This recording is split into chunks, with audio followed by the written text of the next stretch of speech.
कहानी की शुरुआत में हम जेसन को देखते हैं। दुनिया का सबसे ताकतवर इंसान जेसन अब एक मामूली मजदूर बन गया है, जो हर दिन भयंकर गर्म बॉयलर के पास कुत्ते की तरह खटता है। दिन भर हाड़ तोड़ मेहनत करने के बाद भी उसे दिहाड़ी के नाम पर सिर्फ 200 मिलते हैं। सारे मजदूर इस बात से बहुत भड़के हुए थे। तभी उस दुष्ट फैक्ट्री मालिक ने सीधे दंगारोधी पुलिस को बुला लिया। पुलिस वाले आते ही मजदूरों पर लाठी और रबर की गोलियों की बारिश करने लगे। जेसन घायल मजदूरों को बचाने के लिए दौड़ा, लेकिन अचानक उसे भी एक जोरदार टक्कर लगी और वो गिर पड़ा। पुलिस ने जेसन को बुरी तरह पीटना शुरू कर दिया। जेसन गुस्से में पुलिस वाले की लाठी पकड़ी और उसे सीधे जमीन पर पटक दिया। फिर उसी की लाठी से पुलिस वाले का मुंह तोड़ दिया। फिर गुस्से में पीछे मुड़ा और एक पुलिस वाले को एक ही डंडे में जमीन पर लेटा दिया। वो गुस्से में पुलिस वाले पर चिल्लाने लगा।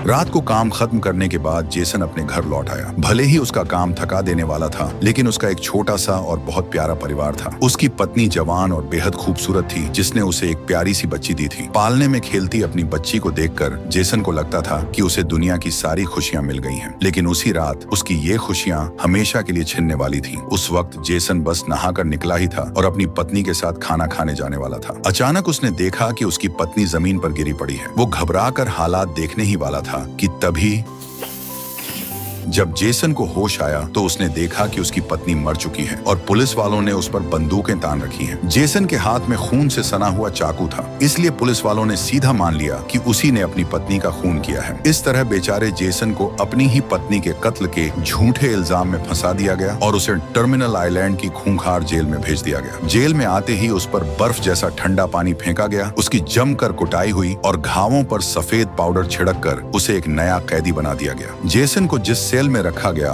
वहां पहले से 3 खूंखार गुंडे मौजूद थे, जो उसे बड़ी ही हवस भरी नजरों से घूर रहे थे। जैसे ही जेल का गार्ड वहां से गया, सेल के अंदर से मार धाड़ की भयंकर आवाजें आने लगी। गार्ड को लगा कि उन गुंडों ने जेसन की अच्छी खासी मरम्मत कर दी होगी। वो हंसता हुआ मजे लेने वापस आया, लेकिन अंदर का नजारा देखकर उसके होश उड़ गए। जेसन अपने दोनों हाथ जेब में डाले बड़े स्वैग से खड़ा था, जैसे उसे कोई हरा ही नहीं सकता। और वो तीनों खूंखार गुंडे जमीन पर चारों खाने चित पड़े थे। अगले दिन जेसन का नया चेहरा कैंटीन में आते ही सभी का ध्यान खींचने लगा और हर कोई उसी के बारे में बात कर रहा था, क्योंकि मजदूर बनने से पहले जेसन एक बहुत ही मशहूर चैंपियन रेसर हुआ करता था। शादी और बच्चा होने के बाद जेसन ने रेसिंग छोड़ दी थी। किसी ने सपने में भी नहीं सोचा था कि वो अब जेल में होगा। अचानक कुछ गंजे गुंडे वहां आ धमके और खाना खा रहे जेसन को घेर लिया। ये सब ब्रदरहुड गैंग से थे और साफ दिख रहा था कि वो जानबूझकर पंगा लेना चाहते हैं। एक गुंडे ने जेसन के खाने में जानबूझकर थूक दिया। तभी उन गुंडों का बॉस रेक्स भी वहां आ गया और जेसन के ठीक पीछे खड़ा होकर अपनी दादागिरी दिखाने लगा। लेकिन उसे ये नहीं पता था कि उसने आज किससे पंगा ले लिया है। जेसन उठा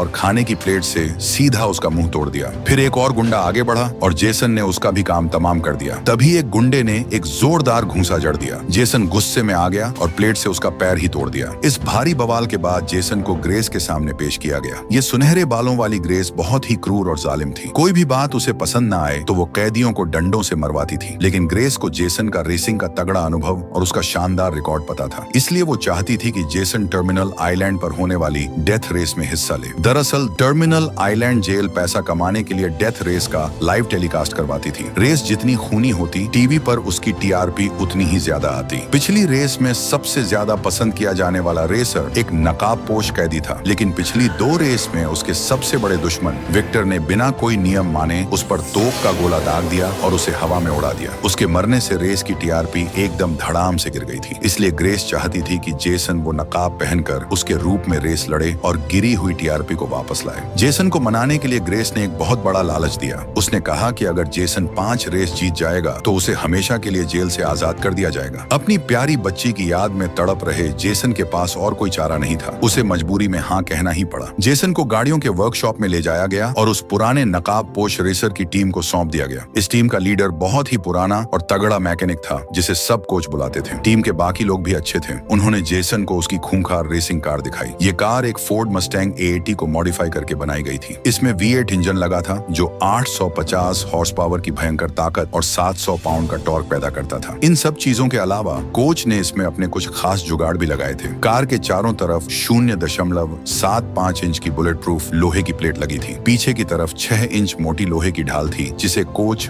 कब्र का पत्थर कहता था। कार के आगे 2 भारी मशीन गन लगी थी। अंदर पेट्रोल बम, स्मोक बम और बचने के कई सारे सिस्टम थे। ये कार नहीं, साक्षात मौत की मशीन थी। जेसन ने कार में एक बटन देखा जिस पर खतरे वाला निशान बना था। उसे लगा ये कोई भयंकर मिसाइल का बटन है, लेकिन वो सिर्फ एक सिगरेट लाइटर निकला। इसके बाद कोच ने जेसन को बाकी खूंखार रेसर्स के बारे में बताया। लियो एक चीनी अमेरिकी है जिसके पास बिजनेस की डिग्री है और वो बहुत तेज दिमाग वाला गैंगस्टर है। वो डेथ रेस में 4 लोगों की जान ले चुका है। घोस्ट टैटू वाला एक पागल इंसान है। वो ग्रेस का बहुत बड़ा दीवाना है और अब तक 12 लोगों को टपका चुका है। ब्रदरहुड गैंग का बॉस रेक्स, जिससे जेसन पहले ही भिड़ चुका था। और सबसे खतरनाक था मशीन गन विक्टर, जो पुराने नकाब पोश रेसर के टक्कर का टॉप रेसर था। विक्टर वही था जिसने अपनी तोप से पुराने नकाब पोश रेसर के चिथड़े उड़ाए थे। यही जेसन का सबसे बड़ा और तगड़ा दुश्मन था। वो लोग बात ही कर रहे थे कि तभी कुछ नए कैदी वहां आए। उन सबके हाथों में जीपीएस ट्रैकिंग वाले कड़े बंधे थे। कोच ने बताया कि ये मौत की सजा वाले कैदियों को भागने से रोकने के लिए होता है। ये कड़ा देखकर जेसन यादों में खो गया। उसे याद आया कि जिस रात उसकी पत्नी का खून हुआ था, उस अनजान कातिल के हाथ में भी बिल्कुल ऐसा ही कड़ा था। जेसन का दिमाग ठनक गया।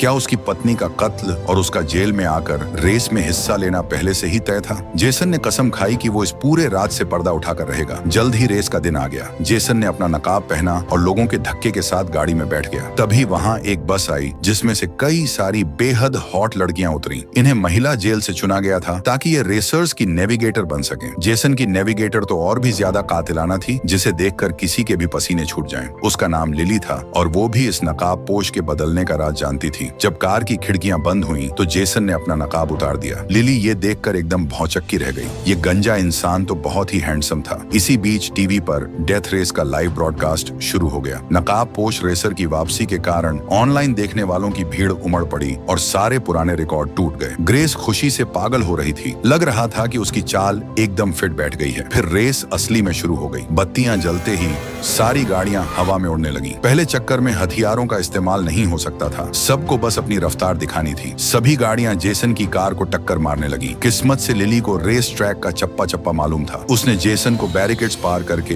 एक खाली साइड वाले रास्ते पर जाने को कहा, जिससे जेसन ने अपनी रफ्तार बढ़ाई और एक झटके में कई कारों को पीछे छोड़ दिया। लेकिन विक्टर इतनी जल्दी हार मानने वाला नहीं था। उसकी गाड़ी एक भारी भरकम डॉज राम पिकअप थी। गाड़ी के आगे नुकीले कांटे लगे थे। दोनों तरफ भयंकर मशीन गन थी और छत पर रॉकेट लॉन्चर लगा था। वो एकदम खूंखार लग रही थी। उसने जेसन की कार में जोरदार टक्कर मारी। जेसन उसकी बराबरी नहीं कर पाया, इसलिए उसे तेजी से एक छोटे रास्ते की तरफ मुड़ना पड़ा। ब्रॉडकास्ट रूम में बैठी ग्रेस के आदेश पर कारों का हथियार सिस्टम ऑन कर दिया गया। अब रेसर्स को जमीन पर बने तलवार और ढाल वाले निशानों पर गाड़ी चढ़ानी थी। तलवार वाले बटन से हथियार मिलते थे और ढाल वाले से बचाव का सामान। एक खोपड़ी का निशान भी था जिस पर गाड़ी चढ़ाने का मतलब था सीधा काम तमाम। टैटू वाले आदमी घोस्ट ने अभी अभी एक घमंडी रेसर को मारा था और बहुत अकड़ रहा था, लेकिन गलती से वो विक्टर के आगे आ गया। विक्टर ने गुस्से में आकर अपना निशाना उसी पर साध लिया। हथियार का बटन मिलते ही विक्टर ने उस पर ताबड़तोड़ गोलियां बरसा दी, लेकिन घोस्ट को ढाल का बटन मिल गया और उसकी कार के पीछे से ढेर सारा गाढ़ा तेल निकलने लगा। विक्टर समय रहते हट नहीं पाया और उसकी गाड़ी बुरी तरह फिसलने लगी। अगले राउंड में घोस्ट खुशी से पागल हो रहा था। उसने फिर से हथियार का बटन लिया और आगे जा रहे लियो पर हमला बोल दिया, लेकिन उसे क्या पता था कि लियो अपनी कार के पीछे से ढेर सारे लोहे कांटे गिरा देगा, जिससे घोस्ट की कार के सारे टायर फट गए। पीछे से आ रही एक कार ने उसे जोर से टक्कर मारी और उसकी कार हवा में कई बार पलटी खा गई। लियो यहीं नहीं रुका। उसने सही मौका देखकर एक मिसाइल भी दाग दी। घोस्ट की गाड़ी के परखच्चे उड़ गए। वो बुरी हालत में रेंगता हुआ बाहर निकला, लेकिन उसका घमंड अभी भी कम नहीं हुआ था। अगले ही पल इस भयंकर सीन को देखकर टीवी की टीआरपी एकदम से फटकर आसमान छूने लगी। ग्रेस बड़ी चालाकी से मुस्कुराई। रेस आगे बढ़ती रही। जेसन को हथियार तो मिल गया, लेकिन उसकी बंदूक से गोली ही नहीं चल रही थी। लिली ने गजब की हिम्मत दिखाई और चलती कार की खिड़की से बाहर लटककर फंसी हुई मशीन गन को जोर जोर से पीटने लगी। पास वाली कार की लड़की भी बाहर निकलकर उन पर पागलों की तरह गोलियां बरसा रही थी। जेसन अपनी कार को दूसरी कार के पीछे छिपाने लगा, लेकिन मुसीबत तब हो गई जब विक्टर भी वहां आ धमका और उन पर लगातार गोलियां चलाने लगा। शुक्र है लिली ने सही टाइम पर मशीन गन ठीक कर दी और वो जल्दी से कार के अंदर वापस आ गई। जेसन और उसने एक दूसरे को देखकर स्माइल दी। समझ आ गया कि ये लड़की भी कोई मामूली लड़की नहीं है। विक्टर के तोप के गोलों से बचने के लिए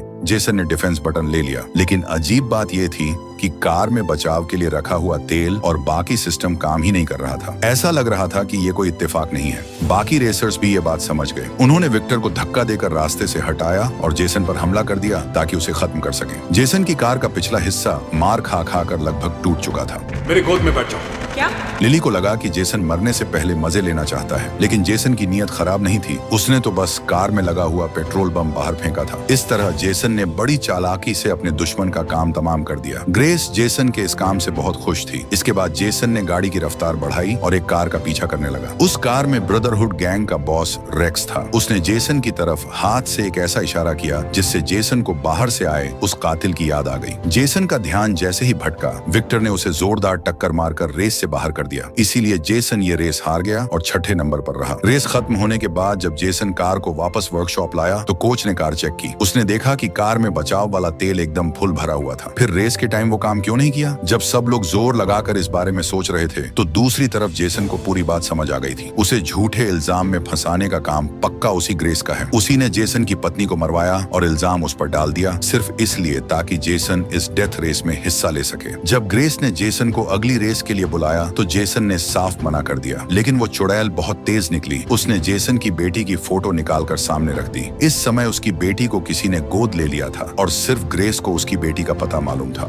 जेसन गुस्से से आग बबूला हो गया, लेकिन इस धमकी के आगे उसे मजबूर होकर रेस के लिए हाँ कहना ही पड़ा। जेसन समझ गया था कि उसे किसी भी तरह इस जेल से भागने का रास्ता खोजना ही होगा और अपनी बेटी के पास वापस जाना होगा, और अपनी पत्नी को मारने वाले कातिल को तो वो बिल्कुल नहीं छोड़ेगा। इसीलिए रात के अंधेरे में जब सब सो रहे थे, जेसन अकेला ब्रदरहुड के बॉस रेक्स के वर्कशॉप में घुस गया। लेकिन वो लोग पहले से तैयार बैठे थे। गंजे गुंडे डंडे लेकर जेसन के पेट में भयंकर मुक्के बरसाने लगे। दर्द के मारे जेसन ने अपनी गर्दन पकड़ ली। रेक्स भी भागकर आ गया। वो कैंटीन वाली लड़ाई का बदला लेना चाहता था। उसने एक बड़े से बिजली वाले डंडे से जेसन पर जोरदार वार किया। गुंडों से घिरा जेसन वापस मार नहीं पा रहा था। रेक्स ने फिर से हमला किया और एक जोरदार लात मारी, जिससे जेसन का सिर चकरा गया और वो लगभग बेहोश होने वाला था। रेक्स बस आखिरी वार करने ही वाला था कि अचानक वो दर्द से चीख पड़ा और रुक गया। असल में जेसन की टीम के मोटे लड़के ने पीछे से हमला कर दिया था। रेक्स गुस्से में पागल होकर मोटे लड़के की तरफ झपटा। जेसन को मौका मिल गया। उसने जमीन से लोहे का एक भारी टुकड़ा उठाया और वहां खड़े गार्ड के पैर पर पूरी ताकत से दे मारा। जेसन अब पूरी तरह आजाद था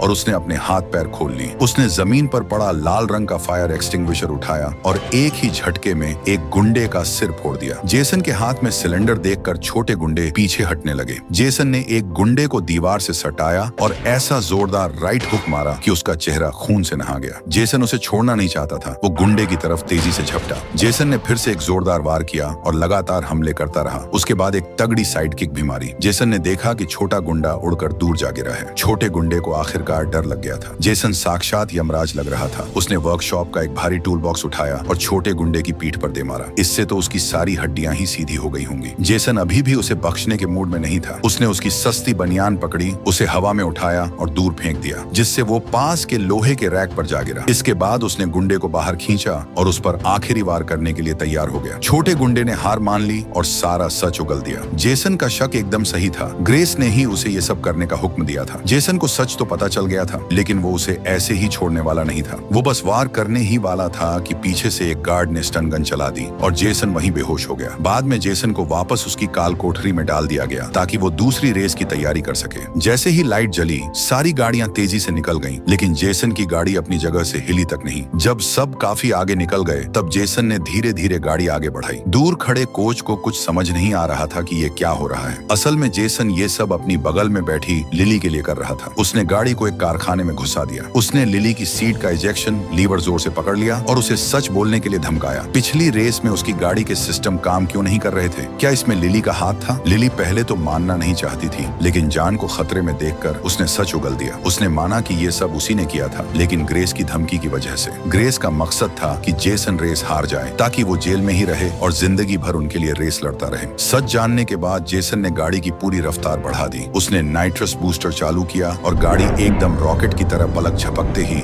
बाकी रेसर्स के पास पहुंच गई। उसने ऊपर बैठी ग्रेस को घूर कर देखा और कसम खाई कि इस चुड़ैल से वो बदला लेकर रहेगा। फिर उसने विक्टर को जोरदार टक्कर मारी। विक्टर जब तक कुछ समझ पाता वो सड़क के किनारे जा गिरा। जेसन ने उसे ज्यादा नहीं मारा क्योंकि जेसन का असली निशाना रेक्स था, वही आदमी जिसने उसकी पत्नी को मारा था। जेसन रेक्स के बिल्कुल करीब पहुंच गया। दोनों कारें आपस में भिड़ गईं और चिंगारियां उड़ने लगी। लिली चीखकर जेसन को ढाल लेने को कह रही थी, लेकिन जेसन ने उसकी एक नहीं सुनी और सीधे हथियार वाला बटन ले लिया। वो अपना बदला लेने के लिए पूरी तरह तैयार था। उधर रेक्स को भी हथियार मिल गया और उसने जेसन पर ताबड़तोड़ गोलियां बरसानी शुरू कर दी। किसी ने सपने में भी नहीं सोचा था कि जेसन छिपने के बजाय अपनी कार को उल्टा घुमाएगा और रेक्स की कार पर लेजर तोप से फायरिंग करने लगेगा। जेसन की कार बैक गियर में दौड़ रही थी और दोनों तरफ से भयंकर गोलीबारी हो रही थी। थोड़ी देर में जेसन को डिफेंस का बटन मिल गया। उसने तुरंत कार घुमाई और स्मोक बम चालू कर दिया। कार के पीछे से इतना भयंकर काला धुआं निकला कि रेक्स की पूरी कार उसमें छिप गई। उसे 1 इंच आगे का रास्ता नहीं दिख रहा था।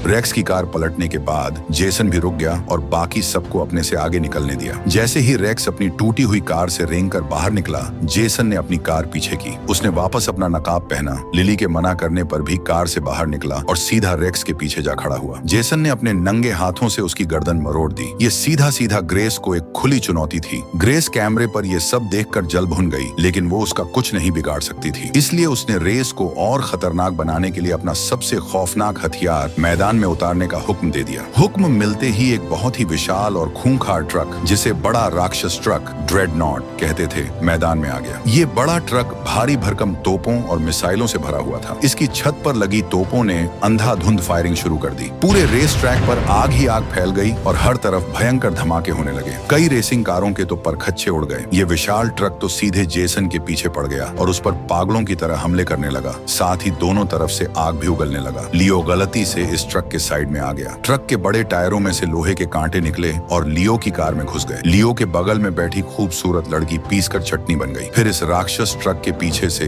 एक कांटेदार मोटी जंजीर निकली और उसने लियो की कार को जकड़ लिया। ट्रक की टोप सीधा उसकी तरफ घूम गई और लियो को अपनी मौत माननी पड़ी। अब मैदान में सिर्फ जेसन और विक्टर बचे थे। जेसन ने मोटे लड़के को कॉल किया और कहा कि विक्टर को मैसेज दे कि हम दोनों को मिलकर इस बड़े राक्षस का काम तमाम करना होगा। उन दोनों ने मिलकर ट्रक के जोरदार हमलों का सामना किया और किसी तरह अपनी गाड़ियां उस विशाल ट्रक के बिल्कुल आगे ले आईं। दोनों ने अपनी कारों की रफ्तार एक बराबर की और एक ही समय पर ट्रैक पर बने मौत की खोपड़ी वाले बटन को दबा दिया। ग्रेस का वो सबसे बड़ा हथियार इतनी आसानी से चकनाचूर हो गया। जेसन ने ये रेस जीत ली। जेल के सारे कैदी खुशी से झूम उठे और जेसन के लिए तालियां पीटने लगे। लेकिन ऊपर बैठी ग्रेस का चेहरा गुस्से से पीला पड़ गया था। उसे अब जेसन को इस रेस में लाने पर पछतावा हो रहा था, क्योंकि मामला अब उसके हाथ से बाहर जा रहा था। उसने कसम खाई कि अगली रेस में वो जेसन को किसी भी कीमत पर खत्म कर देगी। वैसे भी दुनिया वालों को तो सिर्फ नकाब से मतलब है, अंदर कौन है इससे उन्हें क्या फर्क पड़ता है। फाइनल रेस से पहले उसने सारे कैदियों की एक मीटिंग बुलाई। जब वर्कशॉप में कोई नहीं था तो उसने अपने गुंडों से जेसन की कार के नीचे एक खतरनाक बम लगवा दिया। मीटिंग में ग्रेस ने सबके सामने ऐलान किया कि जो भी ये आखिरी रेस जीतेगा उसे हमेशा के लिए जेल से आजाद कर दिया जाएगा। लेकिन जेसन अंदर की सारी सच्चाई जानता था। इतने सालों में कोई भी यहाँ से जिंदा वापस नहीं गया था। सामने खड़ी वो औरत पूरी तरह से धोखा दे रही थी। मीटिंग खत्म होने के बाद कोच ने जेसन को एक वीडियो क्लिप दिखाया। ये वही वीडियो था जिसमें घोस्ट की कार पलटकर चकनाचूर हुई थी। जेसन तुरंत कोच का इशारा समझ गया। यही वीडियो क्लिप इस जेल से भागने का असली मास्टर प्लान था। इसलिए जेसन अकेला विक्टर की वर्कशॉप में गया और उसे पूरी सेटिंग कर ली। कुछ ही देर बाद डेथ रेस का फाइनल मुकाबला आ गया। अब मैदान में बस 2 ही लोग अपनी जान की बाजी लगाने के लिए बचे थे। जेसन को हराने के लिए विक्टर की गाड़ी में रॉकेट लॉन्चरों की एक पूरी लाइन लगा दी गई थी, जो किसी भी ढाल को चीर सकती थी और बेहद खतरनाक थी। जेसन भी अपनी कार में बैठ गया। लिली फिर से उसके साथ बैठ गई, लेकिन इस बार लिली ने ग्रेस के बम वाले प्लान के बारे में जेसन को पहले ही बता दिया था। ऐसा लग रहा था कि लिली अब जेसन की पक्की दीवानी बन चुकी थी। रेस शुरू होते ही दोनों गाड़ियां हवा से बातें करने लगीं, लेकिन बेईमान जेल गार्ड्स ने चुपके से जेसन की कार के हथियार वाले बटन बंद कर दी और सारी पावर विक्टर को दे दी। अब ये रेस नहीं, बस एक तरफा कुटाई बन गई थी। सबसे बुरी बात ये थी कि जेसन का बचाव वाला डिफेंस बटन भी काम नहीं कर रहा था। लग रहा था कि जेसन का हारना अब पक्का है। विक्टर खुशी से पागल हो गया और उसने जेसन पर गोलियों की बारिश कर दी। ऐसे में जेसन क्या करता? उसने अपनी कार के पीछे लगी लोहे की ढाल को रास्ते पर गिरा दिया। विक्टर बहुत फुर्तीला निकला। उसने कार को कट मारकर बचा लिया। जेसन तेजी से कार भगाता रहा और आखिरकार उसे एक चालू डिफेंस बटन दिख ही गया। जेसन जैसे ही उस बटन को दबाने वाला था, तभी पीछे से एक जोरदार तोप का गोला आया और उसने उस बटन के ही चीथड़े उड़ा दिए। ये गोला विक्टर ने ही दागा था। वो रेस खत्म करना चाहता करता था और उसने जेसन पर कई मिसाइलें दाग दी। मिसाइलें जेसन की कार को छूती हुई निकली और सीधे सामने वाली दीवार से जा टकराई, जिससे जोरदार धमाका हो गया। लेकिन जेसन रुका नहीं। वो कार भगाता हुआ सीधा उस आग के गोले में घुस गया और इसी के साथ जेसन की कार जेल की दीवार तोड़ते हुए बाहर निकल गई और उसके पीछे पीछे विक्टर भी आ गया। असल में ये सब इन दोनों का पहले से बनाया हुआ प्लान था ताकि वो दीवार तोड़कर आजाद हो सके। दोनों गाड़ियां पूरी रफ्तार से सामने वाले पुल की तरफ दौड़ पड़ी। ग्रेस गुस्से से पागल हो गई। उसे सरेआम बेवकूफ बनाया गया था। उसने तुरंत लाइव टेलीकास्ट कटवा दिया और अपने गार्ड्स को हुक्म दिया कि बाहर जाकर उन दोनों को पकड़ लाएं। तभी ग्रेस को याद आया कि उसके पास अभी भी एक आखिरी चाल बाकी है। जेसन की कार के नीचे लगा वो बम। वो जल्दी से रिमोट लेकर आई ताकि बटन दबाकर उस नाफरमान रेसर का काम तमाम कर सके।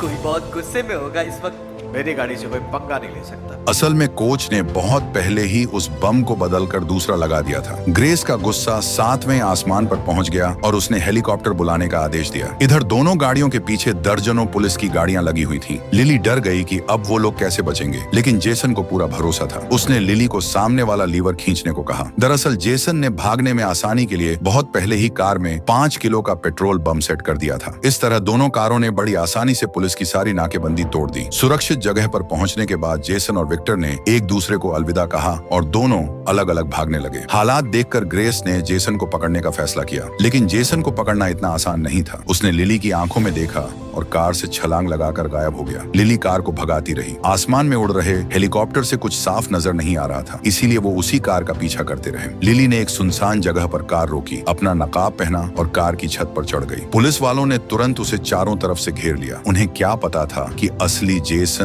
और विक्टर दोनों एक ट्रेन में छिपकर हमेशा के लिए वहां से आजाद हो चुके थे। दोनों खुश तो बहुत थे, लेकिन उन्हें बस इसी बात का अफसोस था कि वो अपने हाथों से उस ग्रेस को नहीं मार पाए। उधर ग्रेस को लग रहा था कि उसने जेसन को पकड़ लिया है। वो घमंड से मुस्कुरा रही थी। तभी एक गार्ड उसे जीत की खुशी में एक गिफ्ट बॉक्स देकर गया। उसने खुशी खुशी बॉक्स खोला, लेकिन अंदर देखते ही उसकी आंखें फटी रह गईं। उसमें एक बम था। ये असल में कोच का भेजा हुआ तोहफा था। 6 महीने बाद मैक्सिको में जेसन और विक्टर ने मिलकर एक कार रिपेयर शॉप खोल ली थी। वो लोग रेसिंग के दीवानों की कारों को मॉडिफाई करते थे, जो खुद को परिवार कहते थे। अचानक वहाँ एक स्पोर्ट्स कार आकर रुकी और उसमें से एक हॉट लड़की उतरी। ये कोई और नहीं बल्कि लिली थी। उसने जेसन को बड़े प्यार से गले लगा लिया। इसके बाद जेसन अपनी बच्ची को भी वहाँ ले आया। ऐसा लग रहा था कि शायद अब से इस छोटी बच्ची को एक नई माँ मिल जाएगी। इसी के साथ डेथ रेस फिल्म की कहानी यहीं खत्म होती है। दोस्तों, इसे बनाने में बहुत मेहनत लगी है, तो जल्दी से लाइक, शेयर और सब्सक्राइब कर देना।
거기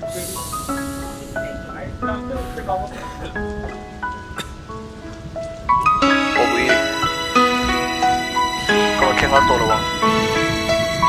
들어가러 오케이 Gunning track tuna Chungกัน back chungกัน back tuna Gunning neck tuna Chungกัน lap tuna สมัครแกกกองแชกกันสุกตุนคานอากองแฟกกระแรกอารมณ์โซกน้ำที่ลูกแพกกันแอนกันแพงตูนะมูยาโปกันแบกตาคันรันกันรวมเจ็บมาไงนั่นแหละรินนมนั่นแหละกระตรวมไงนั่นแอนฝักรักกระติมินดูซับนั่นแต่มักกระติมินดูมักนั่นแต่แสชูกันมินดูอังเอ็มโมอินรุตาอิลักอันที่ริมังเอ็มโมแสอปอยโลกันอินดูโถMga nakal kong dik su at sukso Mga inapa Sen dunin tuma min lo ti buelo se Chuden Kan tumrak at ken ken Hinin lo na par Kan kia dun zan mit kla An at sam reng tri Chak ta kin ka ni la la la Ko vel hin Dun son du ni la la la Ko vel mi da sira no du ni la la la Nang en lin ten am ten in chen du ni la Lim ten e Kan chuan at lang le muang Song ten am ten e chuan du nang a chul kleng e boy ten lim ten e kan chuan na tlang le hua song ten am ten e chuan du nang a chul kleng e boy ten ko pi siu dai fem nang nen chun za kan rel ni kha ting na nem pul ring moi ten an lo cham del ni kha fu ko sip tui thiang dot silva lim a leng kha chung zong kum tung ai no bei chu isak mel moi kha man tum bol le bo rok thiang an van moi tak em le lung ten an moi na the to pin an chu bok nan mi rong pan lai khan klemin za mel de uriao kiron thor la ya hi ba sam lo leng siu ro mi tlang la ya lui nga te lo per siu le i zo te va lo miao mi thai in a moi riu cham pai bil tang an rock mual pong ting kan chuan mun a moi ve ko nge kan le tong ki tang e ta kon fa na sin ta tang far tang an borim tui nam chak ni bui na ro nen en sem kang in kan kun nam chak ve kan le na sin ta tang far tang an borim tui nam chak ni bui na ro nen en sem kang in kan kun nam chak lim te kan chuan na tlang le muang zong te am te ne chuan du nang a chul kleng e boy te lim te ne kan chuan na tlang le muang zong te am te ne chuan du nang a chul kleng e boy te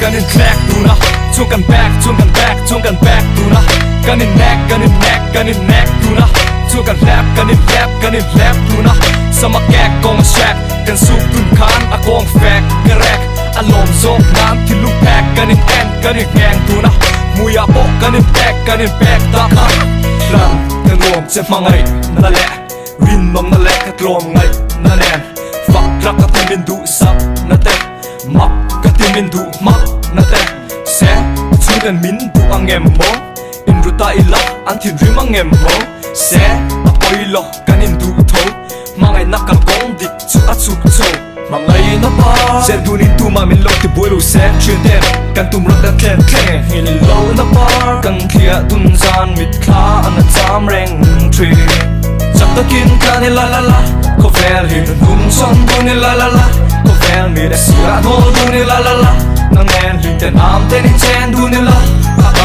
Lim ten e Kan chuan at lang le muang Song ten am ten e chuan du nang a chul kleng e boy ten lim ten e kan chuan na tlang le hua zong ten am ten e chuan du nang a chul kleng e boy ten ko pi siu dai fem nang nen chun za kan rel ni kha ting na nem pul ring moi ten an lo cham del ni kha fu ko sip tui thiang dot sir qua li mà leng kha chung zong khum tung ai no be chu isak mel moi kha van tung bol he bong rok thiang an van moi tak em leilung ten an moi na thei to pin an chu bok nan mi rom pan lai khan klemin za mel de uriao clear on